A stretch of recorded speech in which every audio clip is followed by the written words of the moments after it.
অনেকে দেখেন ব্যবসা করেই অনেক টাকার মালিক হয়েছে, কেউ চাকরি করে অনেক টাকার মালিক হয়েছে, কেউ কৃষি কাজ করে অনেক টাকার মালিক হয়েছে। টাকা রাখার জায়গা নাই, মনে মনে ভাবছে যে আমার টাকাগুলো কোথায় খরচ করব। আমার ভাইয়েরা, খরচ করার বহু রাস্তা রয়েছে, কিন্তু আপনি সেটা জানেন না। লাস্টে আপনি খরচ করতে গেলেন যে আমি এমন একটা পোশাক পরিধান করব যেন আমাকে সবাই এই পোশাক দেখে সুনাম করবে।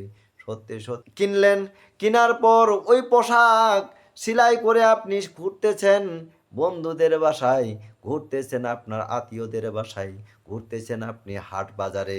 আর আপনাকে দেখে দেখে মানুষ জিজ্ঞাসা করে, আহারে আব্দুল সালাম, অরে আব্দুল জব্বার, তোমার পোশাকটা দেখছি কত দাম নিয়েছো ভাই, এটা তো খুব ভালো করতেছে।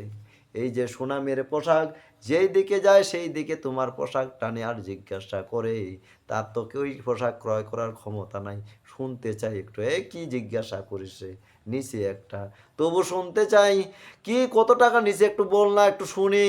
এরকম করে বারবার করে তোমাকে বলে, শুনে নাও, এরকম সুনামের পোশাক পরিধান করা মানে তোমার কপালটা তোমাকে নিজেই পুড়িয়ে দেওয়া। নবী করিম সাল্লাল্লাহু আলাইহি সাল্লাম বলেছেন, যে ব্যক্তি দুনিয়াতে সুনামের পোশাক পরিধান করবে, আল্লাহ রাব্বুল আলামিন কিয়ামতের দিন তাকে অপমানের পোশাক পরাইবেন। আপনি যদি কিয়ামতের দিন অপমানের পোশাক না পরিধান করতে চান, ভাই আপনার জন্য এখনো সময় আছে।